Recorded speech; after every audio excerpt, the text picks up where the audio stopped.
السلام علیکم ورحمۃ اللہ وبرکاتہ۔ الحمد للہ وحدہ والصلاة والسلام علی من لا نبی بعدہ وعلى آلہ وصحبہ اجمعین، اما بعد۔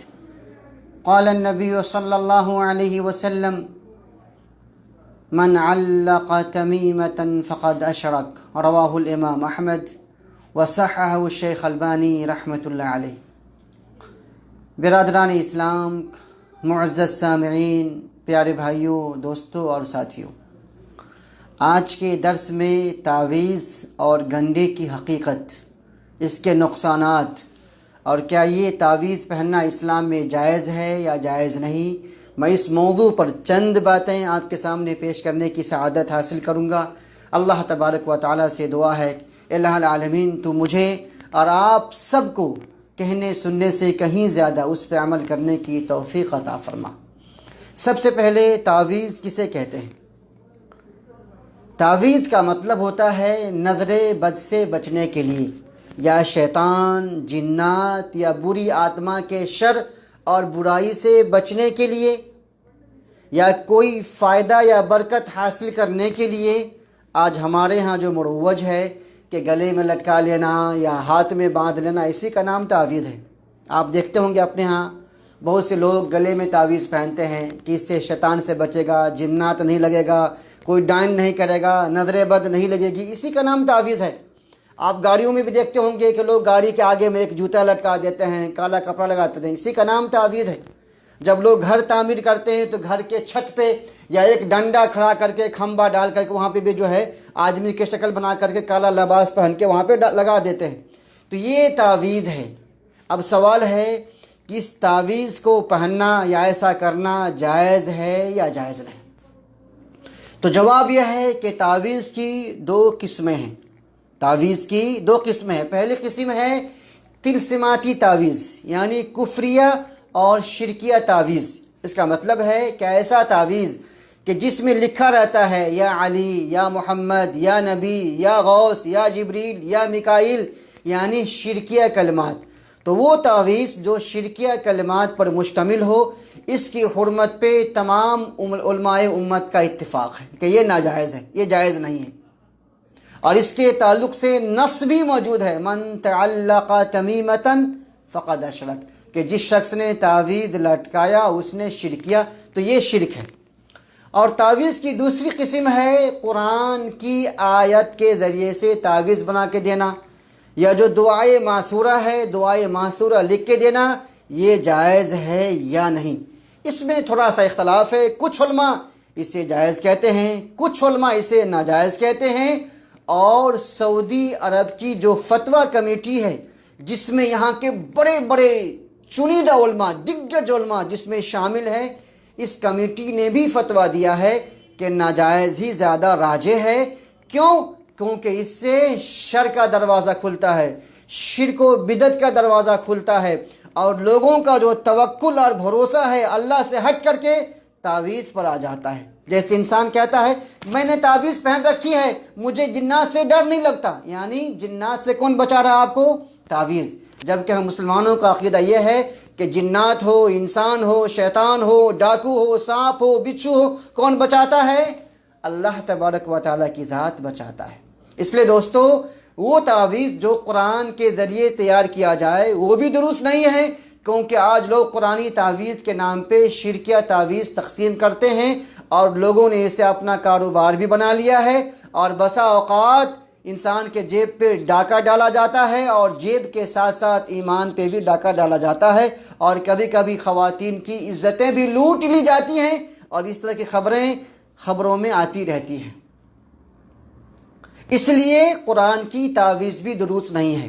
اور اس چیز کو سمجھانے کے لیے میں آپ کو ایک مثال دینا چاہتا ہوں۔ میں آپ سے ایک سوال پوچھتا ہوں کہ ہم دین کہاں سے سیکھیں گے؟ آپ کہیں گے قرآن سے اور حدیث سے۔ تو میں پوچھنا چاہتا ہوں، کیا قرآن و حدیث میں کہیں پہ تعویذ لٹکانے کا ثبوت ہے؟ جواب نہیں، نمبر ایک۔ نمبر دو، کیا نبی کریم صلی اللہ علیہ وسلم نے اپنی پوری زندگی میں کسی صحابی کو تعویذ بنا کر دیا؟ جواب نہیں۔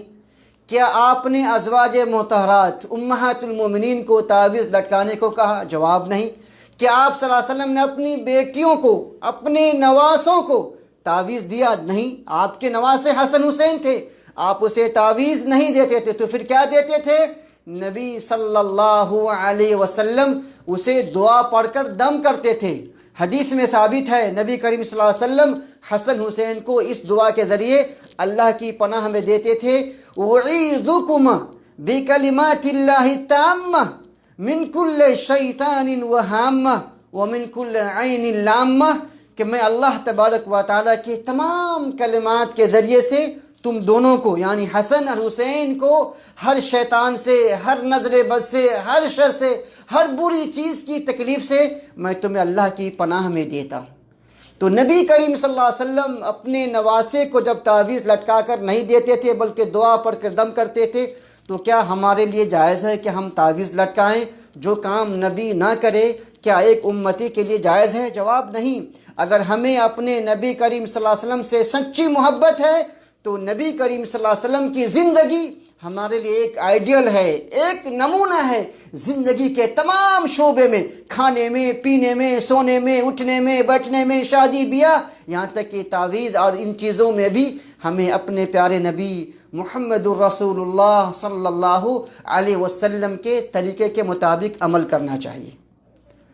ایک اور نقطہ میں آپ کے سامنے پیش کرنا چاہتا ہوں۔ چلو میں نے مان لیا کہ قرآن مجید میں شفا ہے، کیونکہ جو لوگ کہتے ہیں اس کی ہی دلیل ہے کہ اس میں شفا ہے۔ میں آپ لوگوں سے پوچھنا چاہتا ہوں کہ قرآن مجید کو لٹکانے میں شفا ہے یا پڑھنے میں شفا ہے؟